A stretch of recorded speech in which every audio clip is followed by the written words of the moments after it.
फक्त देवळाची पांडुरंग परमात्म्याच्या देवळाची जरी पाठ जरी तुम्ही बघून आला असाल तरी तुम्हाला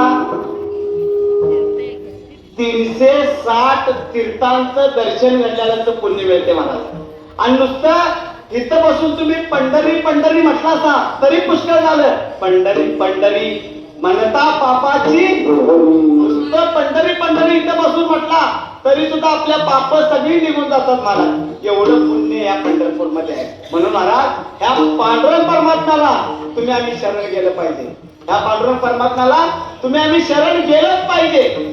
त्या देवाला तुम्ही आम्ही शरण गेलं पाहिजे. म्हणून जगद्गुरु तुकोबाराय सांगतात मनवणी शरण जावी. तुम्ही आम्ही या देवाला शरण किती लागतात? 15 ते 16 तास दर्शनाकरता लोक लागतात. पण महाराज मला वाटतंय जेवढी बी लोक आहेत ती सगळी देवाकडे केवळ द्यायला जायचे, मागायला चालले. पण देवावर करता गेलो की देव म्हणतोय आला बघ मागायला. आम्ही मागितल्याशिवाय काय करत नाही महाराज. पण महाराज न मागे त्याची रमा होय दासी. जो मागत नाही ना देवाकडे त्याची रमा होय दासी. कधी देवाकडे काय मागायचे? देवाला आम्ही काय बोला पाठीमागे इथं डोळं द्यायला पाहिजे होतं. आणि हे नाक आहे की नाही, नाक हे इथं गुडघ्याला समोरासमोर बसते की नाही, समोरासमोर. जर असं देवानं दिलं असतं तर अशी उलटी माणसं बसवायला लागली असती. डोळं कुठे आहे? कुठे आहे डोळं? पाठीमाग डोळं. उडपाटी लोक जेव्हा बसले असतील. आणि एक घास किती वेळा फिरवा लागला असता? एक घास किती वेळा फिरवा लागला असता? घास घ्यायचा, डोळ्याची दाखवायचा. डोळे कुठे आहे? ए डोळ्यानं बघा रे बघा. डोळ्याने सांगितलं असतं बटे महाराज अहो दिसायला चांगला आहे पण किती दिवसाचा आहे माहिती नाही, याला चेक करून आला. आता चेक कराय कुठं न्यायचं? नाकाकडे न्यायचं. नाक कुठं आहे? कुठं आहे? नाकाकडे न्यायचं. मग नाकानं ओके म्हटलं की मग तोंडात घालायचं. कुठं? मग तोंड सांगणार बटे Maharaj okay tasty first class. एक घास किती वेळा फिरवा लागते महाराज? 3 वेळा फिरवायला लागला असता. आता तसं आहे का? आहे का? बसल्या बसल्या घास घ्यायचा. डोळे म्हणतात तिवून दे तिवून दे तिवून दे. नाक म्हणतंय घास. घातलं की लगेच 0 मिनिटात मेंदवाला मेसेज जातोय ओके टेस्टी फर्स्ट क्लास. आहे की नाही सांगा? सांगा महाराज एवढं देवाचं तुमच्या माझ्यावरती उपकार आहे. आहे की नाही सांगा? मग त्या देवाला तुम्ही आम्ही शरण गेलं पाहिजे की नाही सांगा? मग इथं आल्यानंतर जर आम्ही संसाराच्या गोष्टी बोलत बसलो तर काय उपयोग सांगा आमचा? एवढे पाय वारी करून काय उपयोग आहे काय सांगा महाराज? जाऊ करू नका असं नाही महाराज.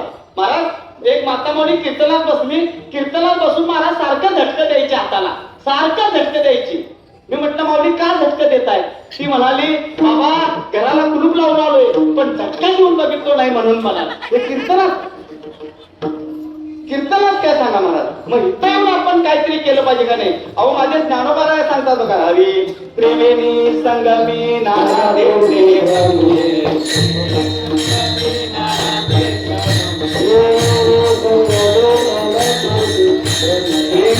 संगमी नाना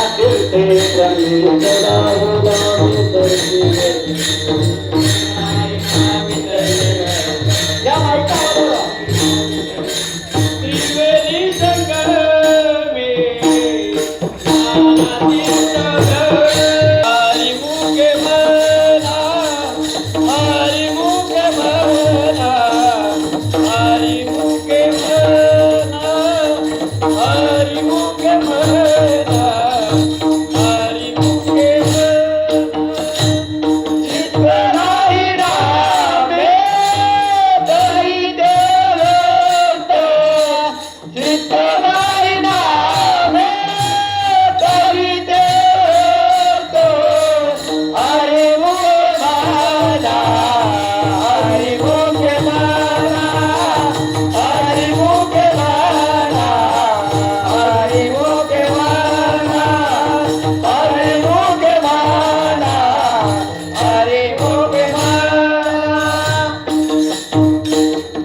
चित्त नाही नामी तरी ते व्यर्थ.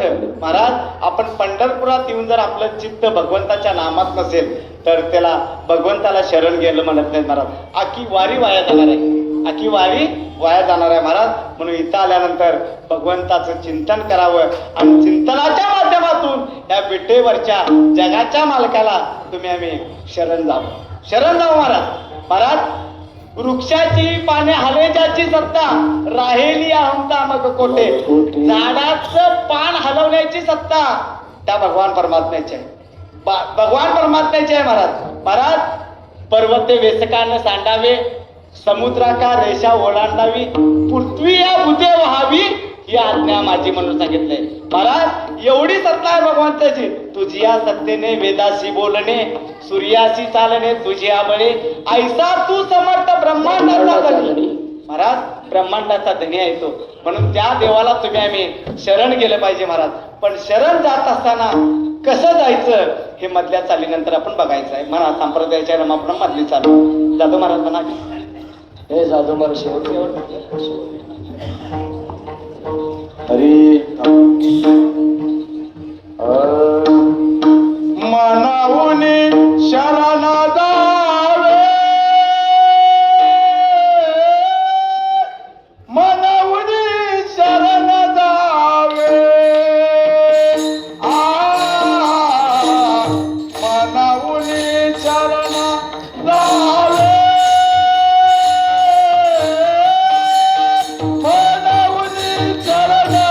जावे, मनवोनी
बाजूला कोण झोपला असलं तर उठवा, लागून या पाया विनवितो तुम्हाला.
सर्व भावे देवासी तो हा उतरेल पार भवदुस्तर नदीचा.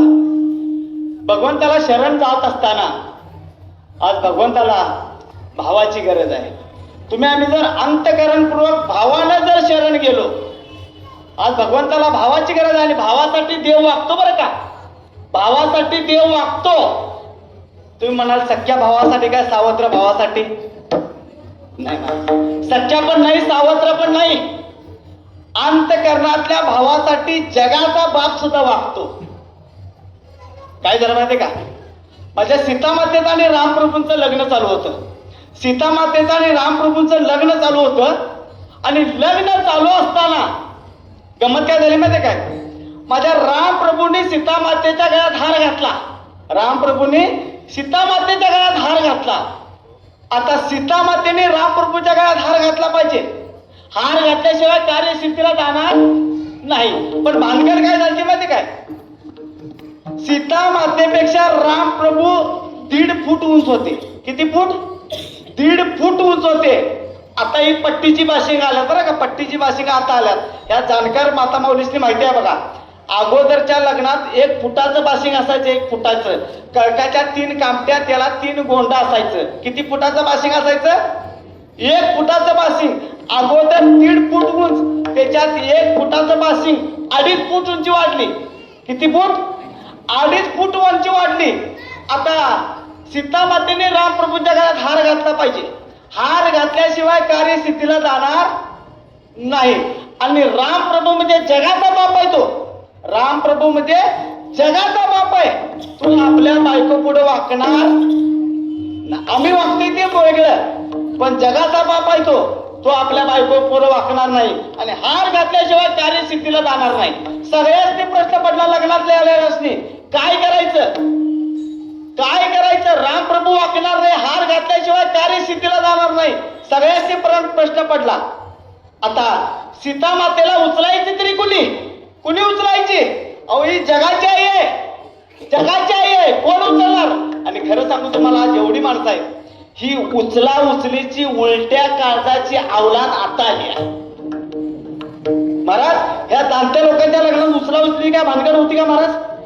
त्यामुळे काय झालंय माहितीये काय, उचला उचलीमुळे 12.5चं लग्न 1ला, 1चं लग्न 2ला, 2चं लग्न 2.5ला. होतील काय संसार सळलं? होतील काय संसार सळलं सांगा?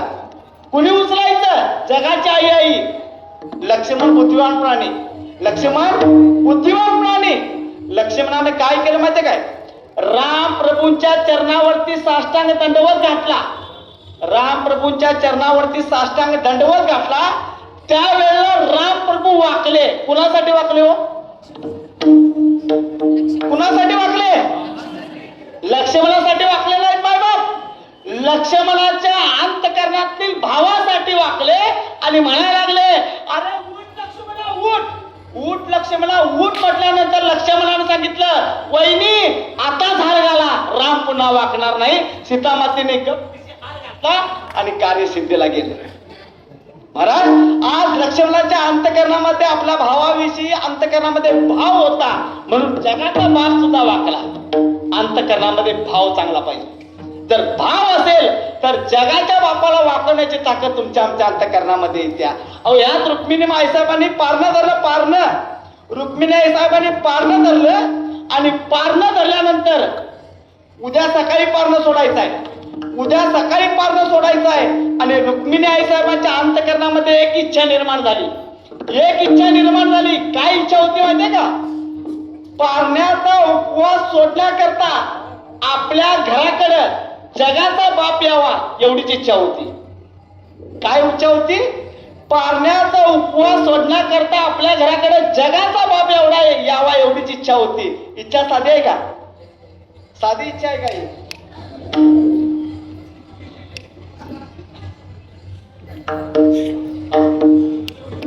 साधी इच्छा नव्हती मला. जगाचा बाप आपल्या घराकडे यावा साधी गोष्ट आहे का? साधी गोष्ट नाही. आज तुम्हाला सगळ्यांनी वाटतंय का नाही? आज इथं बसलेल्या प्रत्येकाला वाटतंय जगाचा बाप पांडुरंग परमात्मा आपल्या घराकडे यावा. सगळ्यांनी वाटतंय का नाही? कुणाला वाटत नाही का इथं? सगळ्यांनी वाटतंय का नाही? सगळ्यांनी वाटतंय ना? बरोबर आहे, सगळ्यांनी वाटतंय देव आमच्या घराकडे यावा. वाटतंय का नाही? देवाच्या घराकडे जावं असं कुणाकुणाला वाटतंय हो? सगळी नाही म्हणतात बघा. देवाच्या घराकडे जावं असं आम्हाला वाटत नाही. माझ्या रुक्मिणी साहेबांनी इच्छा निर्माण केली की जगाचा बाप पारणं सोडण्याकरता आपल्या घराकडे यावा. धर्मराजाकडे आई साहेब गेल्या. धर्मराजाकडे गेला. धर्मराजाला सांगितलं, धर्मा अंतकरणामध्ये एक इच्छा आहे. बोला आई साहेब काय इच्छा आहे? काय नाही, पारण्याचा उपवास धरलाय आणि पारण्याचा उपवास सोडण्याकरता देव आपल्या घराकडे एवढं यावा एवढीच इच्छा आहे. धर्मराजा म्हणाला, आई डोकं फिरलं का? अगं द्वारका ते हस्तिनापूर हजारो किलोमीटरचं अंतर आहे. आता तिथं जाणं आणि देवाला सकाळी जेवायला घेऊन येणं शक्य नाही. धर्मराजाचा प्रश्न संपला. आईसाहेब अर्जुनाकडे गेल्या.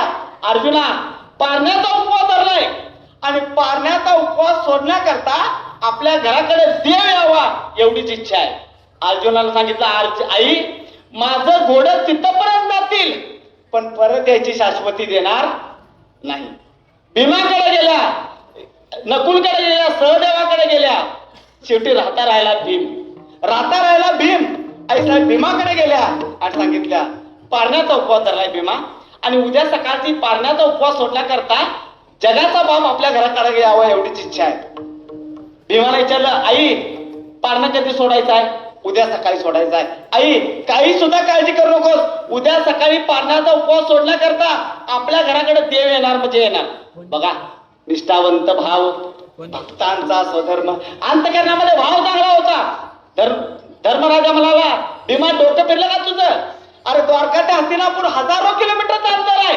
तिथं जाऊन देवाला आणणं शक्य आहे काय? दादा उद्या सकाळी आपल्या घराकडे देव येणार म्हणजे येणार. आई साहेबांना सांगितलं, आई साहेब सकाळी लवकर उठायचं, सणा संबंधन करायचं, रांगोळी घालायची, 5 पक्वानाचा स्वयंपाक तयार करायचा आणि मग मला उठवायचं म्हणून सांगितलं. अर्जुन म्हणाला, अरे देवाला उठवायचं आहे, देवाला आणायचं आहे, जेवायचं नाही. दादा आपल्या घराकडे देव येणार म्हणजे येणार. सकाळ झाली. आई साहेबांनी स्नान संध्या आवरली, सणा संबंधन केलं, रांगोळी काढली आणि आई साहेब भीमाच्या खोलीत गेल्या. भीम दाराडूर झोपलेला होता.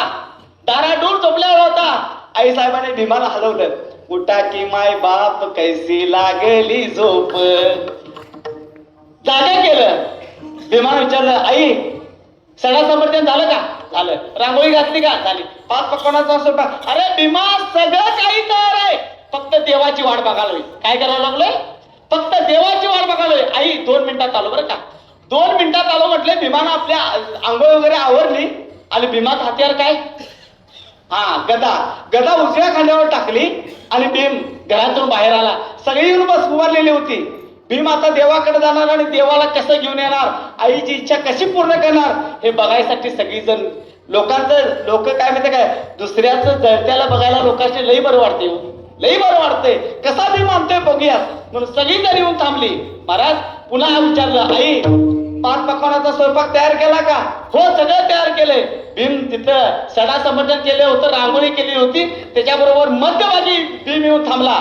भीमाला गदा हातात घेतली आणि आपल्या गदेला सांगितलं, गदे आजपर्यंत लई मोठी कामं केलीस, आता एक काम करायचं.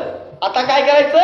एक काम करायचं. एक तर मला देवाकडे घेऊन जायचं, नाहीतर देवाला माझ्याकडे घेऊन यायचं म्हणून सांगितलं. गर गर गर गर गर गर गर गर गर गर गदा फिरवली आणि गदा आकाशाच्या दिशेने भिरकावली. मायबाप गदा अशी आकाशाच्या दिशेने भिरकावली. गदा जोपर्यंत वर जात होती तोपर्यंत द्वारकेत फोन लागत नव्हता. लिप्पाने महाराज फक्त फोनवर आवाज यायचा, इस रुटकी सबिलाईनी व्यस्त आहे म्हणून.